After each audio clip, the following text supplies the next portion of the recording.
बिस्मिल्लाहिर्रहमानिर्रहीम। अस्सलाम वालेकुम नाज़रीन, आप देख रहे हैं राय साकिब डिजिटल मीडिया। नाज़रीन, आपको एक सान्या याद होगा जो अभी तक ज़ख्म है हमारे कौम के ऊपर और एक बदनामी का बायस है। जहाँ पर बदनामी का बायस है वहीं पर पेनफुल भी है कि सान्या रिंग रोड, सान्या मोल्ट जिसको सान्या मोटर भी बोलते हैं। एक डकैती के दौरान एक खवातीन को ज़्यादती का निशाना बनाया गया था। बाद में मुल्की लेवल की इन्वेस्टिगेशन हुई और वो बेगैरत लोग पकड़े गए थे। उन बेगैरतों के साथ क्या-क्या हुआ वो एक कहानी अलग से है। मैं उसकी डिटेल आपको क्या बताऊँ कि बाद में एक ग्रुप उठ गया जो इंसानी हमदर्दी के तहत माफ़ कर दें उनको भी, वो रेप अपोलोजिस्ट बन का एक ग्रुप सामने आ गया एंड ऑल दैट।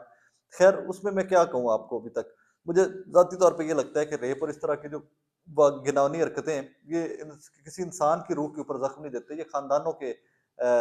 रूहों के ऊपर जख्म देते हैं, ये नस्लों को तबाह करके रख देते हैं, ये मुआशरे को तबाह करके रख देते हैं। और फिर भी हम उस मुल्क में रहते हैं कि आए दिन कोई ना कोई इस तरह का हराम जिंदगी, I am sorry I am using this term but I am very hurt when it comes to my mind, कि जब मैं इस तरह की खबर पढ़ लेता हूँ तो मेरा रूह कांप जाती है, मैं पागल हो जाता हूँ गुस्से से आके। और ये मैं आपको जाके आगे स्टोरी सुनाऊंगा तो आई एम श्योर कि मेरे से कहीं ज्यादा गुस्सा आप सब साहिबान को भी आएगा। मैं ज्यादा वक्त जाया किए बगैर आपको स्ट्रेट अप बताऊं और इसमें मुझे व्हाट आई फील कि मैं वो आपके सामने आज जरूर रखूंगा इस वीडियो के अंदर। फैसलाबाद का सान्या है और फैसलाबाद में पता नहीं कौन डीपीओ और कौन सीपीओ वहां पर लगा हुआ है, बड़ा ही नाहल आदमी लगा हुआ है। एक दिन पहले बार का सदर वहां पे मार दिया जाता है, 42 गोलियां उसको मारते हैं, ऊपर खड़े होकर 12 गोलियां उसके ड्राइवर को मारते हैं, मतलब पुरसकून तरीके से मार के खड़े होकर चले जाते हैं। और ये बेशरम वहां की पुलिस जो है, ये लोग सबके सब वहां पे देख रहे हैं और उसके बाद अभी तक कोई गिरफ्तारियां और कोई ऐसा लीड तक नहीं ढूंढ सके कि दिन दिहाड़े साबिका बार का सदर एक वकील मार दिया गया। और फिर कहते हैं कि जी वकला बदतमीजी करते हैं, फिर कहते हैं जी वकला जाहिल है एंड ऑल दैट। बेसिकली तुम 22 करोड़ के 22 करोड़ पाकिस्तानियों को जाहिल हो जाना चाहिए पुलिस के साथ। इनकी हरकतें इस तरह की हैं, मैं आपको वाकया बताऊंगा तो आपको आइडिया हो जाएगा कि ये बेशरम इंसान है ही नहीं। सिर्फ वर्दी के अंदर के जानवर, और जानवर भी कोई घटिया किस्म के जानवर जिनको ना माँ की इज्जत है, ना बहन की इज्जत है, ना बेटी की इज्जत है, वैसे ही हैं ये जानवर। फैसलाबाद का वाकया है और मैं इसमें डिटेल कुछ नाम वगैरह, मैं इलाके का नाम मैं डिटेल नहीं बताऊंगा बिकॉज मुझे I have to mind the secrecy of the gentleman, दो के कुछ लोग इसको बाद में चला भी देंगे एंड ऑल दैट।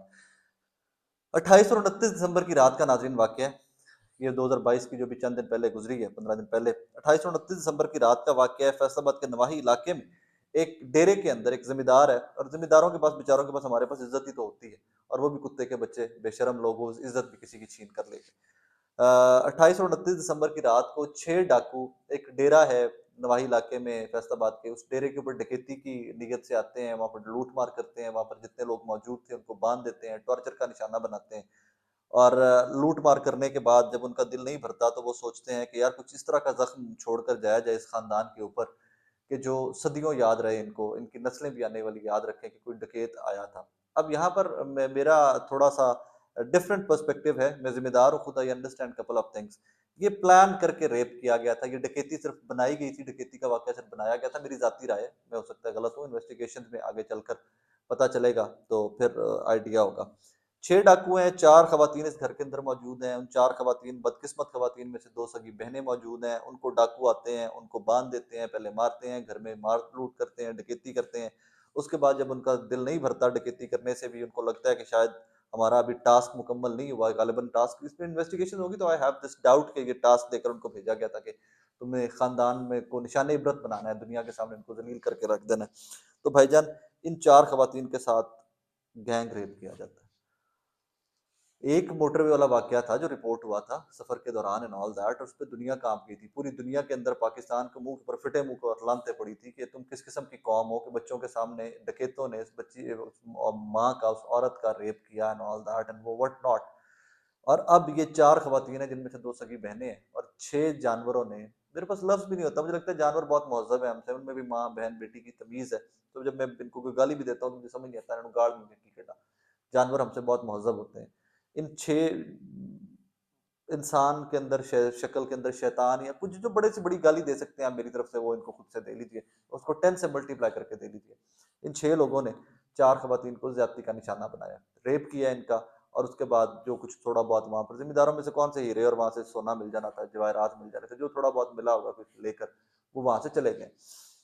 ये तो इंसानियत मर जाती है ना, यहाँ पे जब अब 4 खवातीन का गैंग रेप होता है तो इंसानियत मर गई। और गालिबन एक दूसरे के सामने रेप किया गया इनका, कि एक बहन को इस तरफ है, एक बहन इस तरफ है, एक दूसरे के सामने इन तमाम खवातीन का रेप बेगैरतों की जानिब से किया गया। आगे चलिए पुलिस की कार्रवाई से जरा सुनिए, पुलिस की एफिशिएंसी और इनकी पता नहीं इन पुलिस वालों के अपने घर में बहन बेटियां नहीं होती, कि इनके घर में माएँ नहीं होती, इनकी बेटियां पैदा ही नहीं होती, या पैदा होती है तो ये मार देते हैं, कि इतने सेफ और साउंड और इस बेगैरती के लेवल के ऊपर फायज होते हैं। अब ज़रा इमेजिन कीजिए कि अल्लाह कभी ना करे, अल्लाह कभी ना करे, अल्लाह कभी कभी कभी ना करे कि किसी के साथ इस तरह का वाक़या पेश आए। वो बंदा किस कदर मर कर पुलिस के पास गया होगा, जिसके साथ ये वाक़या पेश आया कि मेरी बहन, मेरी बेटी, मेरी माँ, मेरी किसी अज़ीज़, मेरी भांजी, भतीजे के साथ इस तरह का बदकिस्मत वाक़या पेश आया। वो पुलिस के पास गए हैं जिनके साथ ये डकैती और रेप का वाक़या पेश आया, तो पुलिस ने रेप का पर्चा ही लेने से इनकार कर दिया। उन्होंने कहा, "जी, हम रेप का नहीं लेंगे, हम डकैती का ले लेते हैं।" डकैती की एफआईआर दे दी, रेप की एफआईआर नहीं दी। आगे चलिए, इससे भी बड़ा जुल्म देखिए कि इन्हीं बेचारों ने, जो विक्टिम हैं, जिनके साथ ये सान्या पेश आया है, इन्होंने इस राग रसा कुत्तों की मदद से कुछ ढूंढ-ढांड के उन 6 डकैतों में से एक बंदा भी पकड़वा दिया है, अरेस्ट भी करवा दिया है। अरेस्ट करवाने के बाद पुलिस ने उससे इन्वेस्टिगेट तक करना पसंद नहीं किया कि तुम रेप रेप हुआ वहां पर, डकैती हुई वहां पर, पुलिस ने उसको बस वैसे ले आके पणूजा बना के, बेनोई बना के हवाला ते रख लिया, ले आके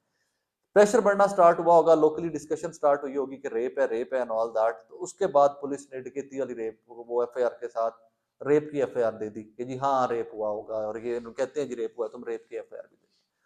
उसके बाद कोई मुलजिम पकड़ा नहीं गया अभी तक, मुलजिम क्या, कुत्ते का बच्चा, मुजरिम पकड़ा नहीं गया अभी तक। इस मतलब आज क्या, अब क्या तारीख हो गई हुई है, आज देखिए 11 तारीख हो गई हुई है, और 29 और 28 और 29 दिसंबर की रात का, दरमियानी रात का वाक़या है, अभी तक कोई बंदा पकड़ा नहीं गया, और पकड़ा जाने की मुझे उम्मीद भी कोई नहीं है। क्योंकि जो पुलिस है ना, इनको इस तरह के केसेज़ में से दिहाड़ियाँ बहुत लंबी-चौड़ी मिलती हैं। बंदा पकड़ लेंगे, एफआईआर के अंदर कोई इस तरह की, वो निटी-ग्रिटी के अंदर कोई इस तरह की रंगबाज़ी कर देंगे कि ये बेचारे चीखते रहेंगे कि यार हमारे साथ ये ज़ुल्म हुआ, कोई बंदा इनकी बात नहीं सुनेगा, और इवेंचुअली प्रेशराइज़ डालकर, सुलह करवा कर कोई 10-20 लाख खुद ले लेंगे, और इस खानदान की कीमत और इस खानदान की इज़्ज़त, इसकी जो नस्लों की इज्जत थी, उसकी कीमत 10-20 लाख रुपया लगा के एक सब इंस्पेक्टर लेवल का या एसआई लेवल का बंदा, इवन एक स्पाई जाकर बेचारे किसी गरीब मजदूर को, किसी जिम्मेदार को जाके गालियां दे, चार धमकाए, तो भी हम जिम्मेदार डर जाते हैं बेचारे। और फिर बाद में लोग कहते हैं कि वकील बदतमीज होते हैं, जिम्मेदारों ने देखे जी, जिम्मेदारों ने पुलिस वालों के साथ क्या कर दिया। जब आप इस तरह की स्टोरी पढ़ लेते हैं, तो इन पुलिस वालों के साथ क्या किया जाना चाहिए, मुहज़्ज़ब मुआशरे के अंदर क्या होना चाहिए, मैं आप लोगों के ऊपर ये छोड़ देता हूँ। मैं ज़ाती तौर पे नाज़रीन इस स्टोरी को फ़ॉलो करूँगा इंशाअल्लाह, मैं मोना सलाही से अभी अभी राब्ता करने की कोशिश करूँगा, और इस स्टोरी को मंतकी अंजाम तक पहुँचाने की कोशिश करूँगा। लेकिन मैं अकेला क्या कर सकता हूँ? आप, मैं, जब हम सब लोग इकट्ठे होकर, जब हुकूमत को खुद से एहसास ना हो कि परवेज़ इलाही साहब इस बच्चियों के सर के ऊपर जब तक छाँव ना बन जाए, और इन बेशर्मों को, 6 जानवरों को फैसलाबाद के चौकों के अंदर रस्सियों से बाँध कर गाड़ियों के पीछे, मोटरसाइकिलों के पीछे घुमाया ना जाए, इनको घसीटा ना जाए चौकों के अंदर, पाकिस्तान की सड़कों के ऊपर घसीटा ना जाए, इनकी लाशें ना घसीटी जाएँ, और फिर उनके ऊपर पथराव किया जाए इन बेशर्मों को कत्ल करने के लिए, तब तक आप और मैं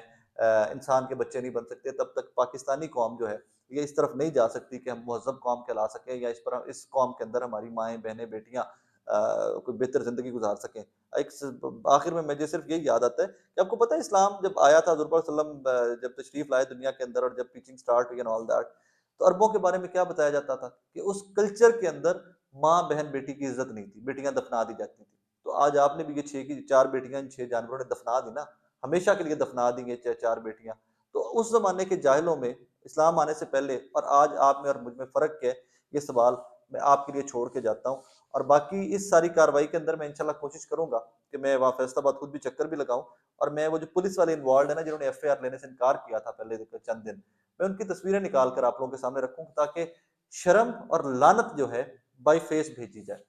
बाय फेस गाल कढ़ी जाए, बाय फेस लानत पाई जाए कि बगैर तो ਤੁਹਾਡੇ ਘਰ ਸ਼ਾਇਦ ਧੀਆਂ ਭੈਣਾਂ ਕੋਈ ਨਹੀਂ ਸਨ, ਇਹਨਾਂ ਗਰੀਬਾਂ ਦੇ ਨਾਲ ਜਿਨ੍ਹਾਂ ਦੀ ਜ਼ਿੰਦਗੀ ਤਬਾਹ ਹੋ ਗਈ, ਜਿਨ੍ਹਾਂ ਦੀਆਂ ਨਸਲਾਂ ਤਬਾਹ ਹੋ ਗਈਆਂ, ਤੁਸੀਂ ਉਹਨਾਂ ਦੇ ਉੱਤੇ ਡਿਲੇਇੰਗ ਟੈਕਟਿਕ ਲਾਉਂਦੇ ਰਹੇ ਹੋ, ਤੁਸੀਂ ਉਹਨਾਂ ਦਾ ਯਕੀਨ नहीं करते रहे, and you kept on saying कि डकैती की एफआईआर तो लेंगे हम, रेप की एफआईआर नहीं लेंगे, ਜਿਹੜਾ ਭੜੂਜਾ ਤੇ ਭਾਇਆ, ਜਿਹੜਾ फड़वाया ਉਹਨਾਂ गरीबां, कम से कम उसको इन्वेस्टिगेशन स्टार्ट कर लो। इस मुल्क को दुआ में याद रखा करें, इस मुआशरे को दुआ में याद रखा करें, बाकी हमने रह तो कोई नहीं गया।